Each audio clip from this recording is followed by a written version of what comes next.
Sveicināti! Dieva vārdā ir teikts, ka tiesa sāksies ar Dieva nāmu. Un tā tiesa, ar ko mēs šodien saskaramies kā ticīgi cilvēki, ir tajā, ka tā mācība, ko mēs dzirdam, tiek attīrīta. Atceramies vecajā derībā, jau pats Dievs saka savam svaidītajam, nāc iztiesāsim. Iztiesāsim šo lietu. Tātad tiesa nav par to, ka Dievs kādu pazudina vai soda. Tiesa ir tajā, ka tātad tiek atdalītas šīs sēneles no graudiem. Un viena no tādām lietām, kur mums vajadzētu pievērst uzmanību, kad mēs klausamies kādu mācību vai vēsti vai vēstījumu, ir par to, ka kam beigu beigās visa tā galā ir slava.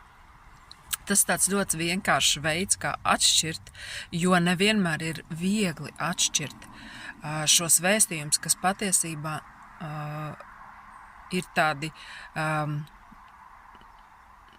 kā lai saka, atšķaidīta patiesība. Tur ir kaut kādi patiesības graudi, un tajā pašā laikā ir diezgan nopietnas nobīdes. Un kāpēc tādi rodās?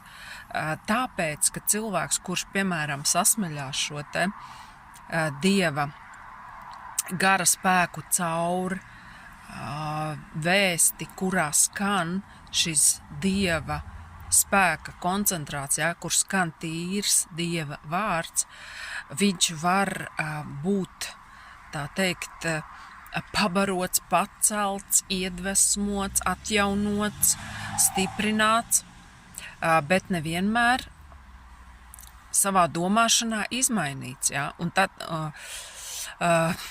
vislielākā bīstamība netikt izmainītam ir cilvēkiem, kuri nespēja ieraudzīt šo likumsakarību, Dieva gara klātbūtne, izpausme un cilvēka domāšanas veids, un viņi mēģina apstrīdēt šī cilvēka mācību vai domāšanas veidu.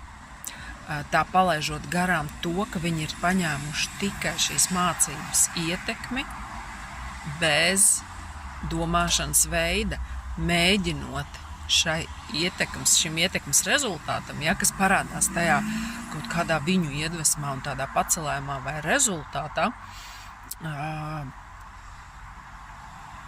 mēģina šim piešūt klāt savu veco domāšanas veidu. Par to ir runāts, tātad Jēzus saka, ka tātad jaunu vīnu nevar liet vecos maisos. Tātad ir ļoti svarīgi atjaunot domāšanu. Un mums kā klausītājiem, kuri klausamies jebkādu vēsti,